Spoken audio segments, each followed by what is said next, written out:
Sir, कुंभ के अंदर क्या माहौल बनाया गया? कुंभ के अंदर माहौल बनाया गया कि हम मुसलमानों को नहीं घुसने देंगे, इसके अंदर नहीं आने देंगे, नहीं दुकानें लगने देंगे। कौन थी ये ताकतें?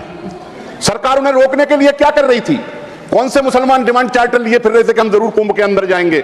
किसको रोकने की बात कर रहे थे? सरकार को कुंभ के अंदर जो स्थिति उत्पन्न हुई है उसकी जिम्मेदारी लेनी चाहिए। और मैं ये चाहता हूं कि ये काम उत्तर प्रदेश की सरकार के भरोसे नहीं छोड़ना चाहिए, केंद्र सरकार के भरोसे भी नहीं छोड़ना चाहिए, क्योंकि ये दोनों सरकारें उस स्थिति को बयान करने की स्थिति में नहीं है, बल्कि इनकी मंशा भी खराब है, ये छुपाना चाहते हैं। सैकड़ों साल से, हजारों साल से, न जाने कब से कांवड़ यात्रा निकलती है। कांवड़ यात्रा के रास्ते पर जो ठेले लगाते थे, जो ढाबे चलाते थे, एक माहौल बनाया गया कि मुसलमानों से कोई सामान नहीं खरीदा जाएगा। फलों की दुकानों पर, होटलों पर अपनी पहचान बताओ, आप कौन हो, आप कौन हो। अगर आप एक धर्म के हो तो हम आपसे खरीदेंगे, अगर आप हिंदू हो तो हम आपसे नहीं खरीदेंगे।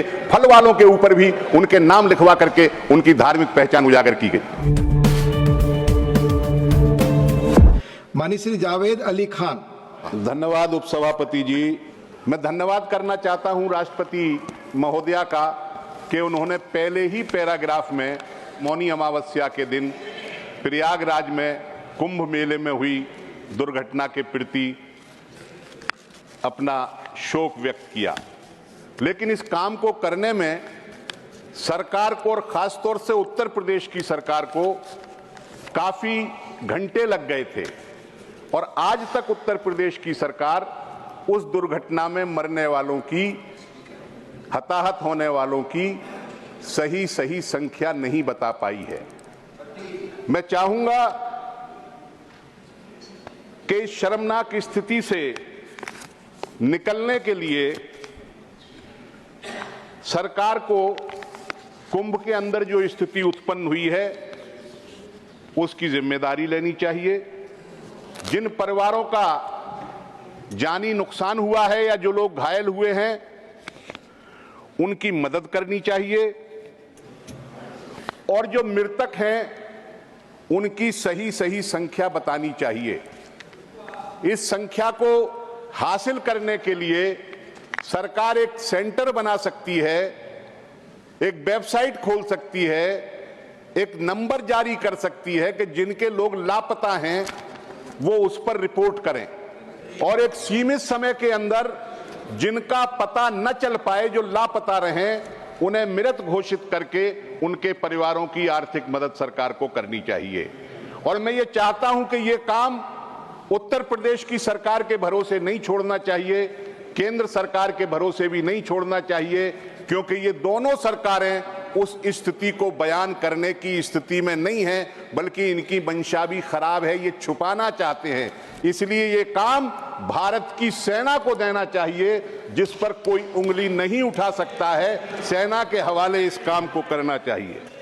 सरकार ऐसे आयोजनों के अंदर अपने दायित्वों का निर्वाह नहीं करती है, बल्कि जो शक्तियां विभाजन पैदा करना चाहती हैं समाज के अंदर, ऐसे आयोजनों को उनके हवाले कर देती है या उनके आगे सरेंडर कर देती है।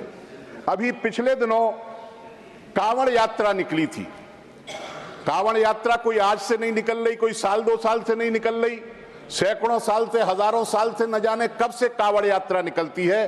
कांवड़ यात्रा के रास्ते पर जो ठेले लगाते थे, जो ढाबे चलाते थे, एक माहौल बनाया गया कि मुसलमानों से कोई सामान नहीं खरीदा जाएगा और मुसलमानों के ढाबे और ठेले रास्तों पर नहीं लगने देंगे। फलों की दुकानों पर, होटलों पर अपनी पहचान बताओ, आप कौन हो। अगर आप एक धर्म के हो तो हम आपसे खरीदेंगे, अगर आप हिंदू हो तो हम आपसे नहीं खरीदेंगे। फल वालों के ऊपर भी उनके नाम लिखवा करके उनकी धार्मिक पहचान उजागर की गई। सर, कुंभ के अंदर क्या माहौल बनाया गया? कुंभ के अंदर माहौल बनाया गया कि हम मुसलमानों को नहीं घुसने देंगे, इसके अंदर नहीं आने देंगे, नहीं दुकानें लगने देंगे। कौन थी ये ताकतें? सरकार उन्हें रोकने के लिए क्या कर रही थी? कौन से मुसलमान डिमांड चार्टर लिए फिर रहे थे कि हम जरूर कुंभ के अंदर जाएंगे? किसको रोकने की बात कर रहे थे? लेकिन मौनी अमावस्या के दिन जो घटना हुई, उसके बाद जो भगदड़ वहां पड़ी है कुंभ के अंदर, इलाहाबाद की, प्रयागराज की कोई मस्जिद, कोई मजार का प्रांगण ऐसा नहीं था जिसमें श्रद्धालु शरणार्थी के रूप में एक एक दिन और दो दो दिन उसके अंदर ना रहे हों सर ऐसी स्थिति है कि हमारा समाज हिंदू मुस्लिम एकता का समाज है। इस समाज के अंदर अगर हिंदू मुस्लिम के नाम पर भेद किया जाएगा तो वो स्थिति अच्छी नहीं होगी। आखिरी बात मैं ये कहना चाहता हूं सर, बड़ा जल्दी हमारा समय आपने कर दिया सर। मैंने नहीं किया, समय अपने आप पूरा हुआ सर। हमसे कम मेंबर्स की मैंने रोका नहीं। ज्यादा आप जानते हैं कि राज्यपाल का पद संवैधानिक पद है, उस पर टिप्पणी नहीं कर सकते आप। आपने किया वो रिकॉर्ड में नहीं जाएगा। प्लीज आप बोले। खत्म करें। ऐसी कोई मैंने टिप्पणी नहीं की सर। आखिर में मैं ये कहना चाहता हूं कि हमारे समाज के अंदर एक बड़ा मसला बहुत दिनों से चल रहा है, आरक्षण का मसला। आरक्षण पर लगातार हमला हो रहा है और आरक्षित पदों की संख्याएं कम हो रही हैं। निजीकरण होने की वजह से जो नौकरियों की संख्या है वो भी कम हो रही है। हम ये चाहते हैं कि पिछड़े वर्गों की जो प्रतिनिधित्व है सरकारी नौकरियों में वो आबादी के अनुपात में दिया जाए।